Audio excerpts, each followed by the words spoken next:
Hello, hello. It is the Week 15 Fantasy Matchup Graphs. It is the Fantasy Playoffs, biggest week of the year so far. Starting with receivers today. Then we'll go running back and quarterback, all timestamp below.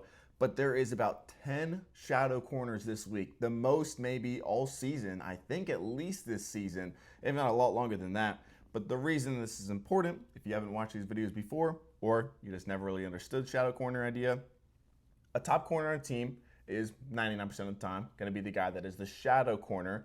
Not everyone plays it, but when they do, it just means that instead of playing their side of the field or their regular role, they are going to follow the best receiver, again, usually the best receiver, on the other team and be guarding them every step of the way instead of just being on them, say, 50% of the time or 60, 70%. It's closer to 95 to 99% of the time.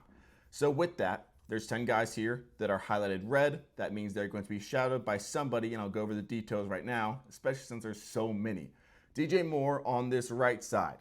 Against Stephon Gilmore. 5 years ago, that'd be a death sentence. Today, it's not a huge deal. The reason it's more of a deal here is because Minnesota, especially against receivers, is not good in the passing game. So Gilmore shadowing decreases a little bit for DJ Moore just because it should have been a great matchup, but overall, solid all around. Next to a very interesting one, a very rare double shadow by Houston. So they are going to be having Stingley follow Tyreek Hill, and then Lassiter is going to be following Waddle. Lassiter and Waddle doesn't matter as much because it is more important that Stingley is never going to be on Waddle. The bigger one is Stingley on Hill. It's a downgrade for sure. Most teams, I would say, you'd still be starting Tyreek Hill, but a little bit of a downgrade. I'm a big fan of Stingley, but overall, Tyreek Hill, a little less affected than most by shadow corners as well because of how they use him. And I'll bring that point to Marvin Harrison Jr. because he is the opposite. They do not use him in a creative way. They do not move him around. They do not put him in motion. All these different things to kind of, make it more difficult for a corner that's trying to follow a receiver around everywhere before the snap. So when you have Marvin Harrison against second-year player now in Christian Gonzalez, it's not the most ideal. Again, I'm a huge fan of Gonzalez. He's been incredible this season. He's caused a lot of problems for a lot of the really good receivers in the NFL. So the way they use Marv, I don't love it when he plays against shadow corners, when he has had guys in the past that he's been shadowed against. It hasn't really worked out well for him this season, and it's usually had his big days, his touchdown days, when he's a little more free. Trying to look back at some of these shadows in the past, like, for example, I'll talk about Jalen Johnson later, when Marv was shadowed by Johnson in early November. 5 targets, 2 receptions, 34 yards. That's not very ideal. So it's things like that is what makes me scared there. Pittman is going to have Surtain. That's kind of the death sentence of 2024 football.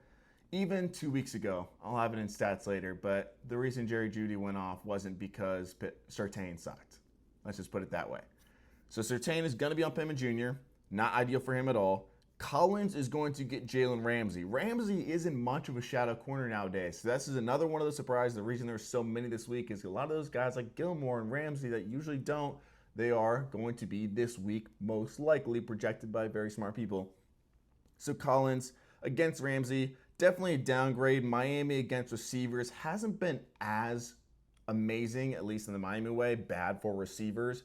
Lately, it's been more middle of the way average. So I'm not concerned, I would never bench Nico Collins, but maybe a little bit of a downgrade for Ramsey being on him.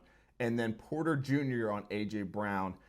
I am more concerned in a fantasy way when I'm playing against a guy that's being guarded by Porter Jr. compared to the NFL. Because Porter Jr., a lot of the times when he's playing bad, it is playing bad by getting penalized. And in fantasy, you don't really get any benefit of that. So that's the problem there. Again, he's A.J. Brown, you still start him. And then Jefferson is getting that Jalen Johnson shadow, like I talked about, shut down Marv last month. He shut down a lot of guys, including Justin Jefferson himself. Justin Jefferson played him a few weeks ago. 5 targets, 2 receptions, 27 yards on that shadow. Not the most ideal day. Addison, again, Chicago is really good against receivers overall. They just played, I think it wasn't Thanksgiving, but around that time, They had a big shootout, and that's when Addison thrived because Jalen Johnson kind of shutting down Jefferson on the opposite side, gave him a ton of attention, and then Hawkinson and Addison went off. So even though he's in this bottom left, he is playable. The regression is not in his favor. He got 9 targets, 8 catches, 160 yards, and a touchdown the last time this team played. So it is very much more a low floor, high ceiling play than I guess the graph would suggest based on just the raw numbers. Then we look at the top right here in terms of just the non-shouted guys that are set up well. We got Nabers and Meyers, 2 guys that are very similar in the fact that the volume is probably going to be there. The matchup is amazing. Both of them don't have a quarterback. Their quarterbacks that weren't good got hurt, and now they have guys in replacement that are somehow even worse. So Drew Lock hasn't really been amazing. Touchdown upside for Nabers has been absolutely shot. Meyers with Ritter, similar. Ritter can get him a lot of PPR points. That is where it's more helpful, is in those PPR leagues. But again, that touchdown upside is shot, even in a good matchup. Atlanta isn't a horrible defense overall. They just haven't been good against receivers. So the defense, in terms of stopping touchdowns overall, lower upside in those 2 guys. Adams and Wilson right there. Again, amazing matchup versus Jacksonville. Will Rodgers be good? I don't know. It's hard to predict Aaron Rodgers nowadays. It has either been slightly above average or bad kind of every other week for the past month or 2. Adams and Wilson heavily affected by that. They still do have decent touchdown upside, especially in this matchup against Jacksonville. But overall, just because how much Rodgers / this offense throws to receivers in the red zone, when they get to that area, which isn't super often, they are throwing the ball to those 2. So that's what helps them a bunch. It has helped Adams, obviously, a lot more recently in terms of the touchdowns.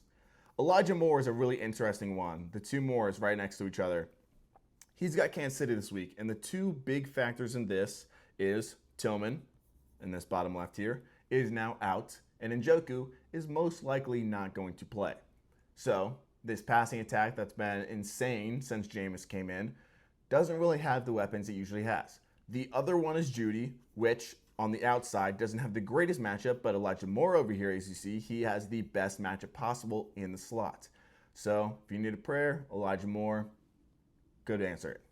Shakir over here in that bottom right, similar against the slot, Detroit. They're not terrible against outside receivers, but they're not good against them. So Amari Cooper also set up just fine, but they are 31st against the slot. So Detroit has been consistently bad against that. It is a potential shootout here too, Detroit versus Buffalo. I like this matchup a lot for a lot of these fantasy guys. You're going to get that Bama matchup on the outside. Tyrion Arnold versus Amari Cooper. So a slight downgrade for Cooper compared to Shakir, at least there. But also Cooper has that positive regression. If you watch the latest TikTok video, the luck should come back around, equal out that volume. He's just got to play more snaps, honestly. That's the bigger worry. He's getting the volume when he's on the field. They're just not really giving me a ton of snaps. I don't know if that's just because older veteran, playing for the playoffs, newcomer on the team.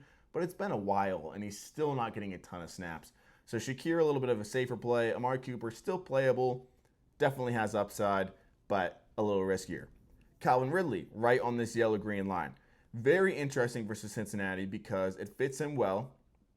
However, it fit really well for him last week. Jacksonville was the matchup. Both him and Levis didn't really do well. Mainly, he didn't do well because Levis didn't do well. I'll talk about that later. But against Cincinnati, it is similar. They have not been good against receivers, especially as of late. They've been bottom 3. They allow a lot of big plays, and their bad secondary has gotten worse because of injuries. They're very banged up in the secondary. Their safeties to protect the over-top deep balls to Calvin Ridley, leading the NFL in air yards and those downfield throws. They are just not good. Cam Taylor-Britt, second worst corner in the NFL in terms of fantasy points per route. He's going to be on about 50% of the time.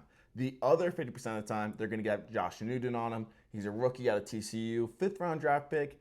He's had his moments of really good plays, and he's had his moments of really bad plays. Nothing to be scared of for sure, and it's going to be a 50-50 split on who is guarding Calvin Ridley. So risky because, saw last week, and we've seen Will Levis play football. At the same time, huge upside.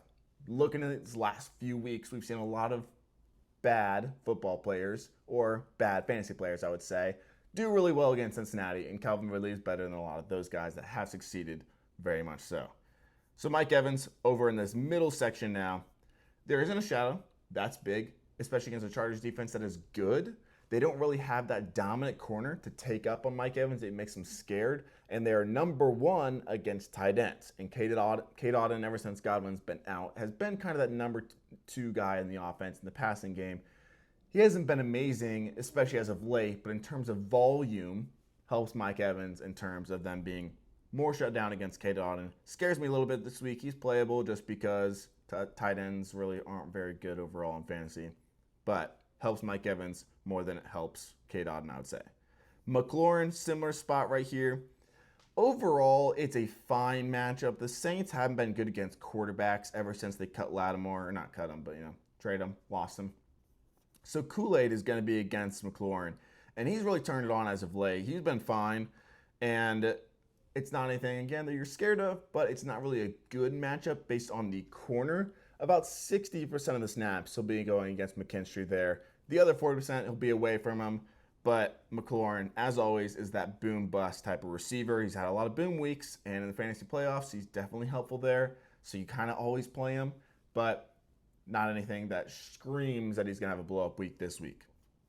London and Mooney, over on this left side, the volume hasn't been the problem. They've had lower touchdown upside, basically because Kirk hasn't had one in 4 games. 5 games, I guess 4 games in a row that he hasn't had a single passing touchdown. But Ridder's on the opposite side, and that's the one that's even bigger factor for me. The volume is there. I'm not scared of them not getting the catches and the yards, but when you have the lower touchdown upside overall, Bijan's been carrying the load in terms of touchdowns in the ground game when they actually do get into the red zone, and on the opposite side, you got a defense going against Desmond Ridder and this Raiders offense.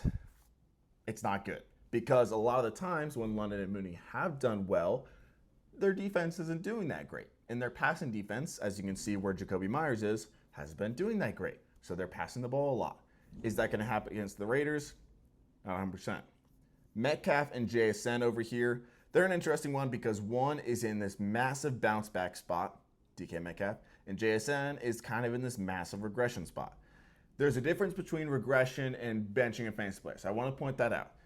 JSN has a 99% chance to regress over, say, the next 10 or 15 games compared to his volume that he's been getting.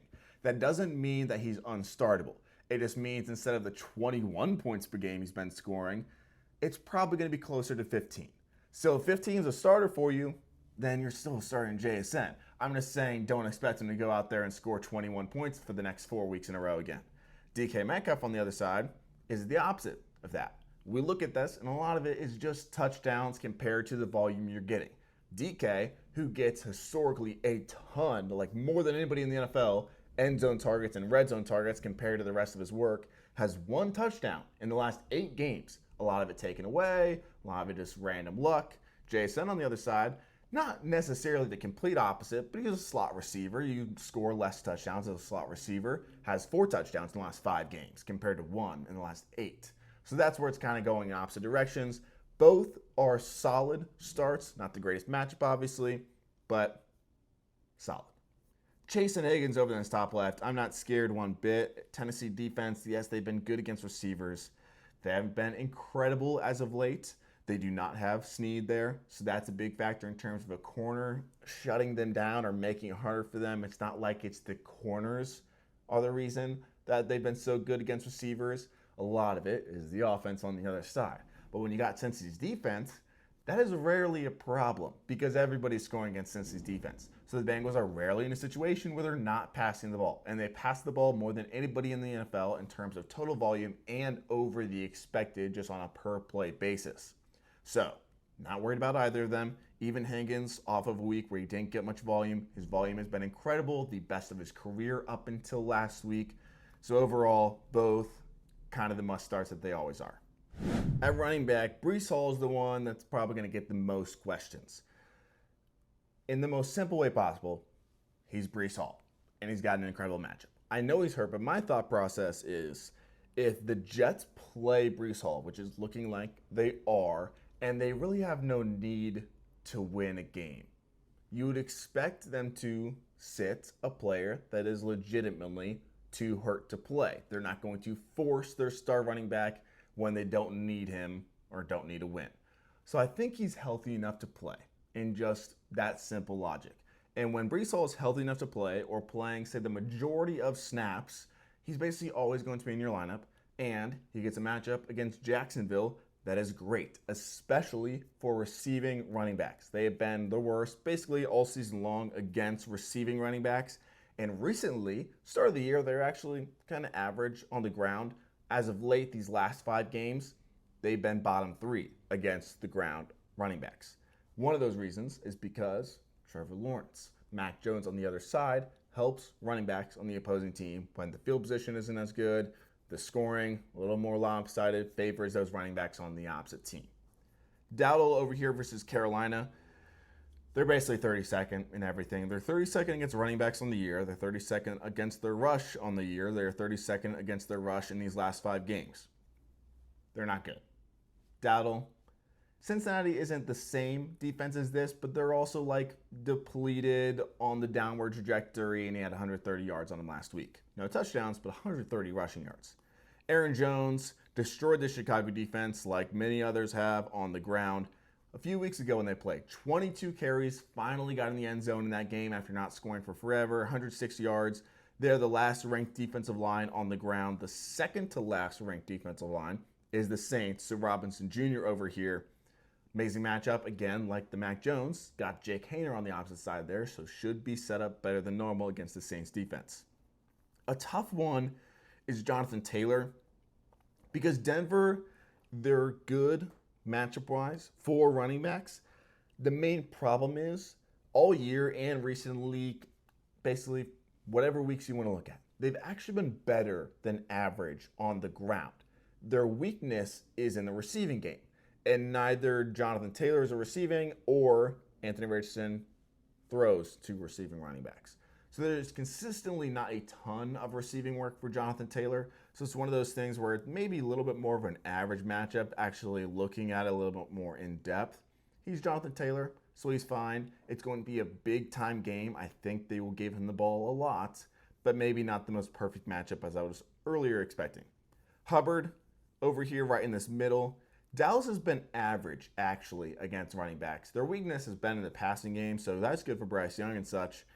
But the positive for Hubbard is recently they've had a couple close games, and Hubbard has been fine for the first time with Bryce Young. He's recently kind of only good when Andy Dalton was there, but ever since Bryce Young has made these games closer, Hubbard has been performing. And against Dallas, you'd expect a close game. I don't think the spread would be very big in this one. Connor gets Carolina next week, so that'll be big. And this week he gets, who does he get? New England. That's right. New England, they're not bad against the run either. It's a little bit more in the passing game, but the scoring opportunities are better against a New England team compared to a lot of these teams that Carolina has played, especially with the defense being a little bit better than everyone expected. Going against Drake May in this offense hopefully gives Connor a little bit more of those scoring opportunities than he's used to getting. Pollard over on this left gets the Bengals, a solid matchup overall. With Spears back, his volume isn't incredible. He's RB19 in volume with Spears in the games. In the 4 games that Spears has missed, he's RB5 in volume. So those have been his big volume weeks. The Bengals' weakness is overall in the secondary, but again, they did allow 130 yards to Dowdle last week. So he's set up overall just fine. The volume isn't a lock to have that amazing floor, though. Kamara, number 1 defense versus receiving running backs is the Washington Commanders.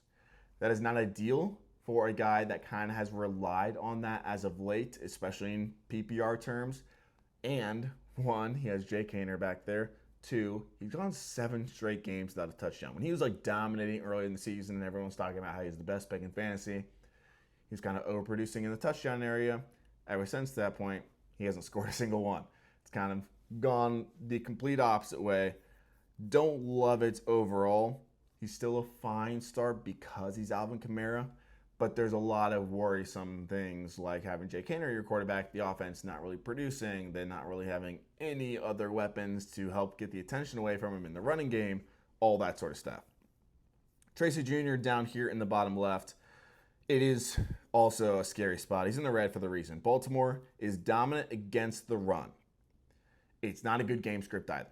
Like, they're probably going to get blown out by Baltimore. Baltimore actually kind of plays down to their opponent's strength a lot, so maybe that helps them, but that's just, not a legit stat. It's just watching the games. Tracy Jr., what you're going to have to bank on is the receiving. So before last week, he had one impactful game on the entire season in terms of receiving. He had 6 receptions for 57 yards, and then last week came around and he got 10 targets. So that's the dream, is he gets 10 targets versus his Baltimore defense. And at the same time, he got 10 targets last week, and it resulted in 5 catches for 38 yards. So that's the worry, is I think the floor is just insanely low. Pacheco in this red, but the volume I think is better than what the volume is projected to be. He got a large majority over Hunt last week. I think that's even going to be bigger. The weather could help. It's not going to be good weather in Cleveland. They are closer to average against the run. That's also a positive. So game script, weather, scoring opportunities, all that sort of stuff is positive for Pacheco. I don't think he's a terrible play here. Slowly getting back to where he was used to be, but I think by the time the fantasy championship comes around, I think he could be that guy that surprises people in being that massive fantasy championship game winner. Cook in this bottom left, the shootout helps, and that's about it. Detroit, I've said consistently a lot in this video, haven't I? But they have been consistently very, very good against running backs, just week after week after week. The blow-up games, in quotes, that they've allowed to running backs, it has been Josh Jacobs and Walker, both scored over 20 points. So obviously 2 really good running backs, and they did it by scoring 3 rushing touchdowns. Neither of them surpassed 100 yards. So it was all kind of touchdown dependent. So they scored 3 touchdowns, and they only scored 25 fantasy points. Mixon had 20 when he had 90 yards and a touchdown. Aaron Jones got over 15 when he had around 90 yards and a touchdown. Outside of those 4, nobody has scored over 15 against Detroit. That includes Jacobs in his second game, Jonathan Taylor, James Conner, Tony Pollard, Dowdle, Bucky, Swift. All these running backs that have gone against Detroit and is consistent. 15 isn't a giant mark to hit.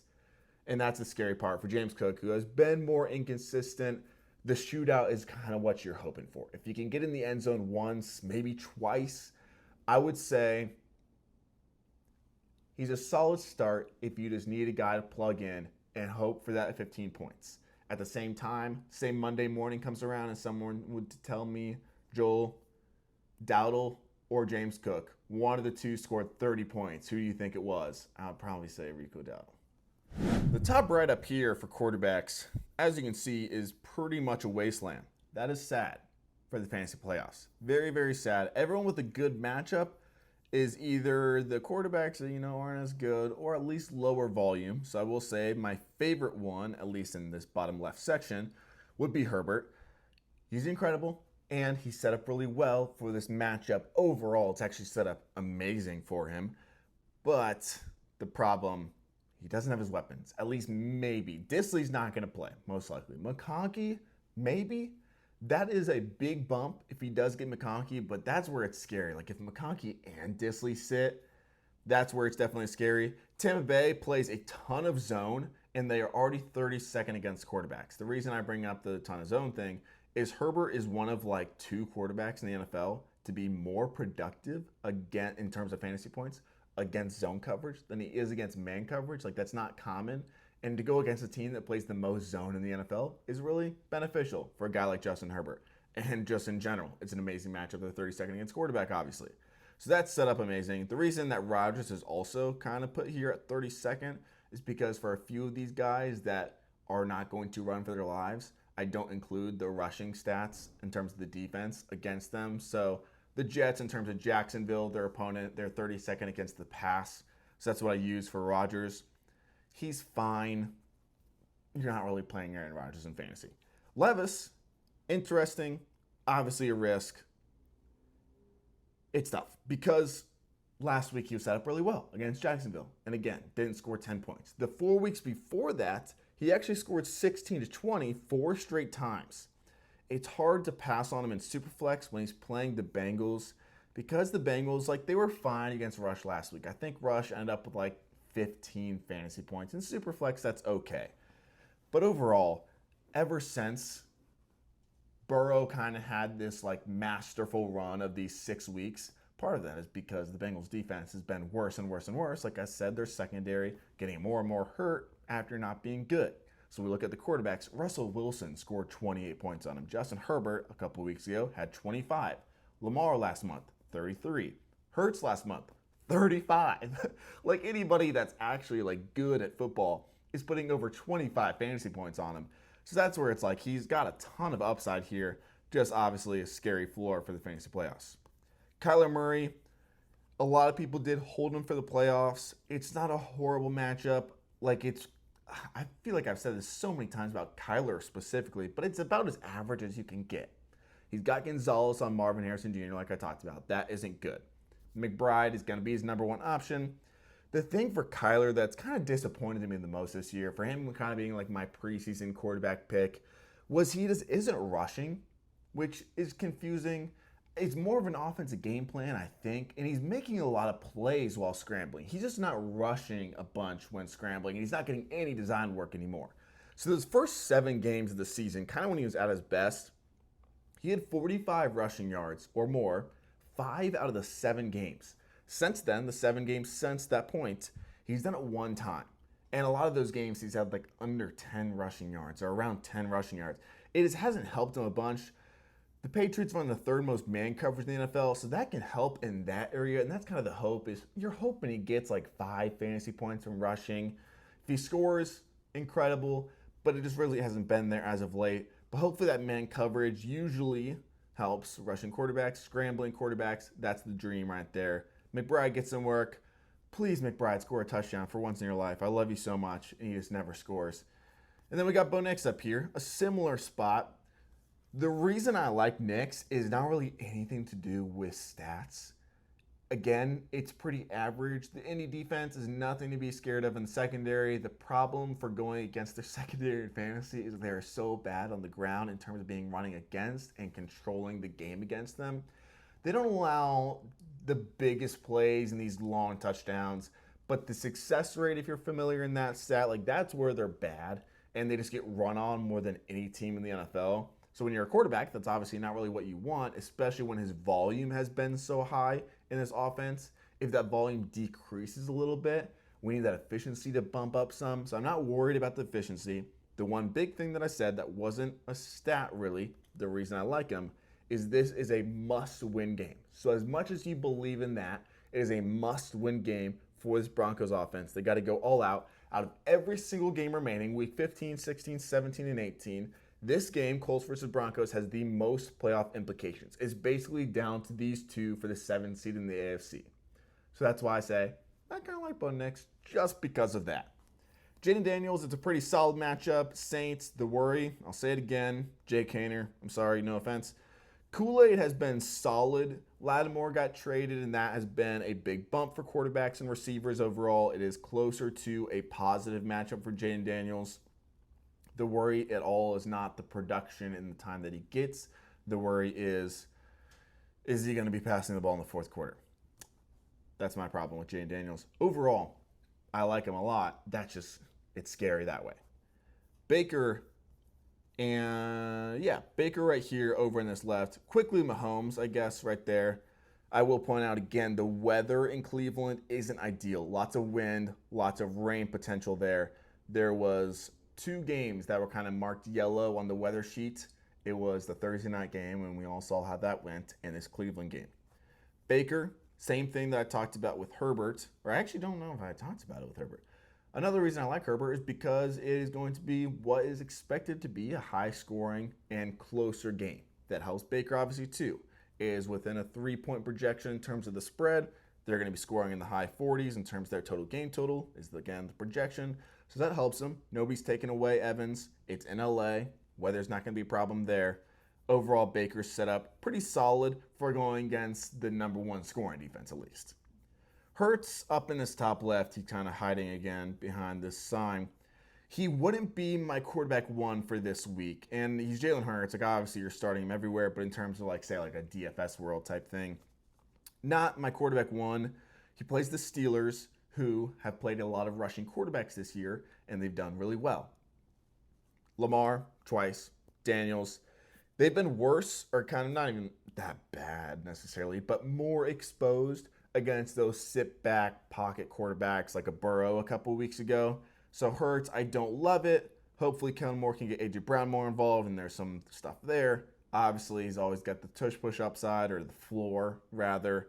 Overall, though, not set up super well compared to all these other quarterbacks on this list here. Thank you guys for watching. Good luck in your fantasy playoffs. Hopefully, you're not watching this because you have a bye, but if you are watching this and you need a win, I believe in you.